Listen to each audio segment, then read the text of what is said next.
Now, I am going to call Professor Marcus there, who's coming right up. Yeah. As Mario aptly said earlier, he's from Middlesex University, and he's going to introduce to us the theme of blockchain and its possible impact on, thank you, yeah, on our music industry. So I'm going to pass the microphone to you as soon as you set up your machine. Just to introduce very quickly this theme, I don't know very much. I start by saying that I don't understand everything about blockchain or even a fraction of it, but I know it is a technology that is going to impact on many areas of our life. In agriculture, in medicine, is already sort of implemented, and even in the music business, in some areas of the music business, it's actually being studied and in some places applied. I'm thinking of a very recent press release from SACEM, PRS, and ASCAP, who are jointly studying a system using the technology to make sure that the distribution of publishing income is as fair, as transparent as possible, given the difficulties of actually sending very, very small amounts of money to any number of parties involved. Music publishing is so complicated. So blockchain is not just Bitcoin, and Marcus will tell us a little bit more about it. I don't have my remote control, but if I take this mic, I can just come back over and change. I can sort of walk around and change the slides. Does that work? Yeah. Right, hello everybody. Phone from earlier, by the way. Helen. Thank you for having me. So I'm Marcus O'Dare. I'm from a university in London, Middlesex University. I'm a lecturer there in music, popular music, but academics don't just teach, they do research, and the research I'm doing at the moment is with a research cluster I lead there, which is called Blockchain for Creative Industries. So what I'm going to talk about today is about the potential impact of blockchain technology on music. This was a subject that last year suddenly was like, I don't know if it was the same in Italy, but lots of panels at festivals and conferences and stuff, suddenly this was like a subject that was everywhere, out of nowhere last year.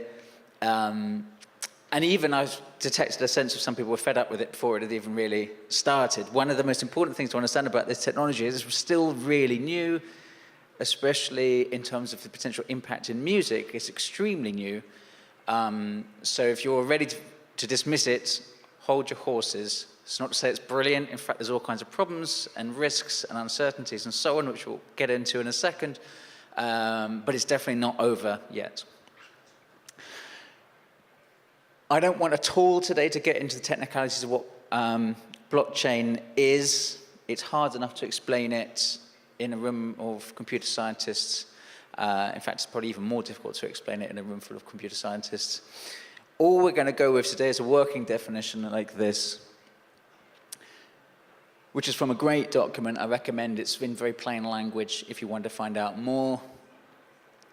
It's called the Internet of Agreements. It's freely available online. By Vinay Gupta.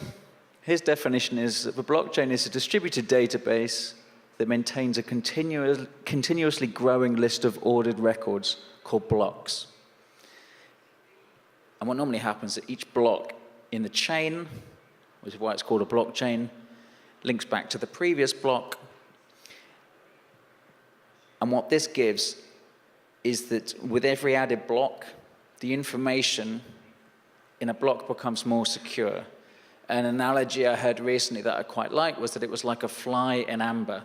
So the more amber you get around the fly, the more secure it is. So we're not going to go into all the technicalities of how Bitcoin and blockchains work. It's a distributed database that maintains a continuously growing list of records. I did just want to say, though, briefly about how we've got to this point. This is from another Vinay Gupta document, also available online. It's in the Harvard Business Review. Again, I recommend Vinay's stuff because he speaks he speaks code, but he also speaks English.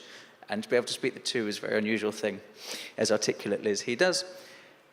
And he outlines in this document how we've got to where we've got, which is that we began with Bitcoin. There's a white paper that came out in 2008. No one knows who wrote this. And Bitcoin began to become a concrete thing in 2009. So it's now the best part of a decade old. And it's evolved. So the original fuss about Bitcoin was nothing to do with the blockchain. The blockchain is sort of like stage 2 of this, where people said, hang on a minute, we're using Bitcoin, a digital currency. But maybe what's more interesting is the blockchain, which is the technology that underlies it.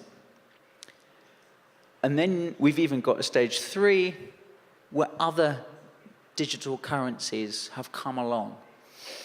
What you could think of as second generation digital currencies. Bitcoin is still around.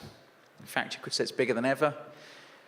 But we're getting other blockchains, and Ethereum is probably the most significant other blockchain for our purposes. And what that allows is something called smart contracts, which we can think of as programmable transactions. They're things, they are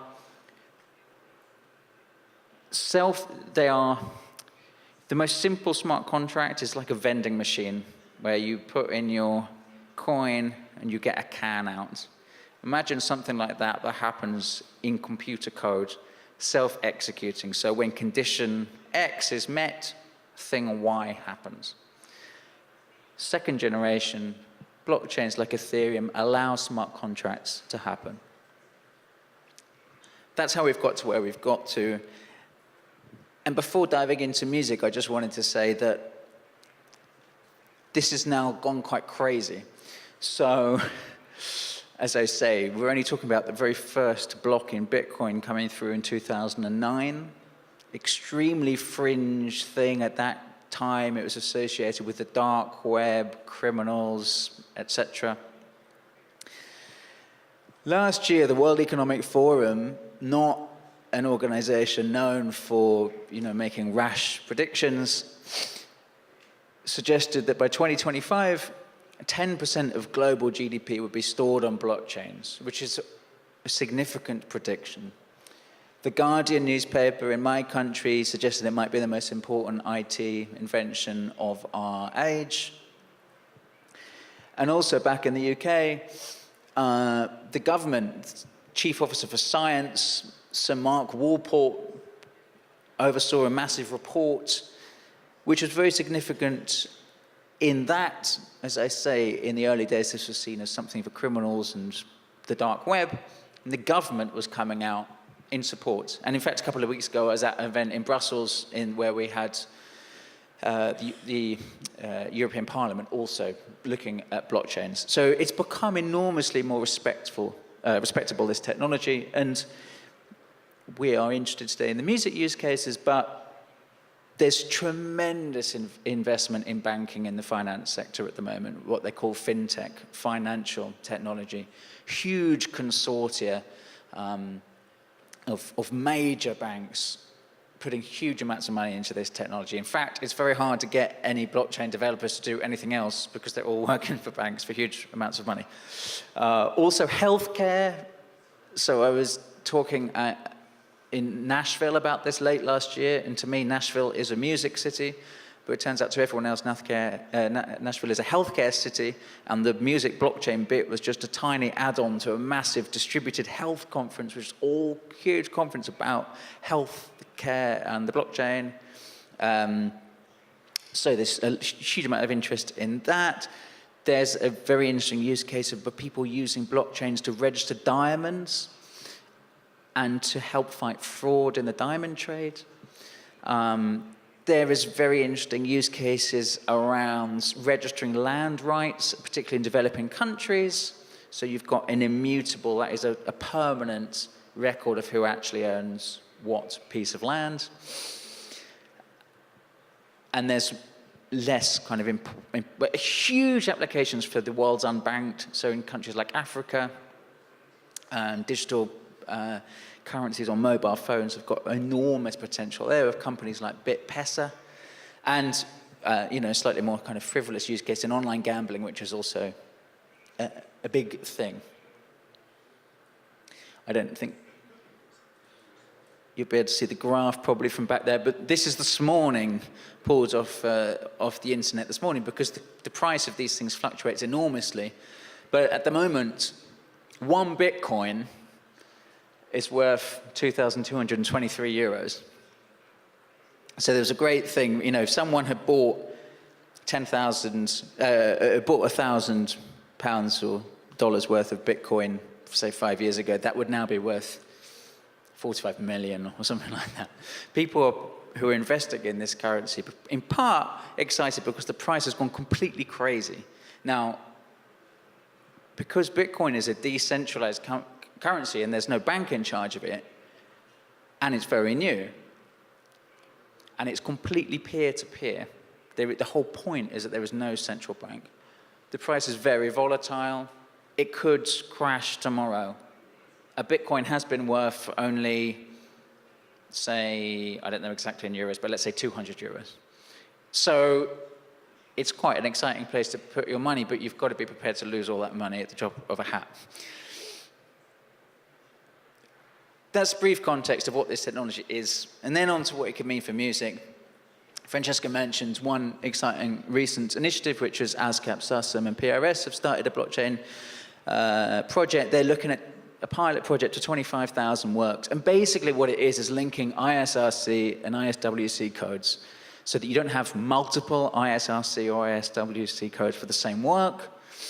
And the ultimate aim is to speed up licensing, eradicate reporting errors, and reduce costs. The other interesting movement in this space, also in April, was Spotify. Mentioned, of course, in the last panel. Spotify just bought a Brooklyn-based blockchain startup called MediaChain Labs. You can see this Spotify statement on their site. It's very short, but I imagine it's got something to do with not wanting to have large lawsuits brought against them for royalties that they don't know who to pay. So they are definitely interested in having more secure data themselves. So last year there was a lot of talk about this. As I said, lots of people talking on panels about theoretically what might be possible. It seems like already real use cases in music are starting to come through. You might also be aware of the Benji Rogers .blockchain music initiative. Imogen Heap in Britain is pioneering a project called Mycelia, and there are a lot of other projects. I've got a slide later with just some other things you might want to look at. Just because this is a technology, not a product. Different people are using it in very different ways.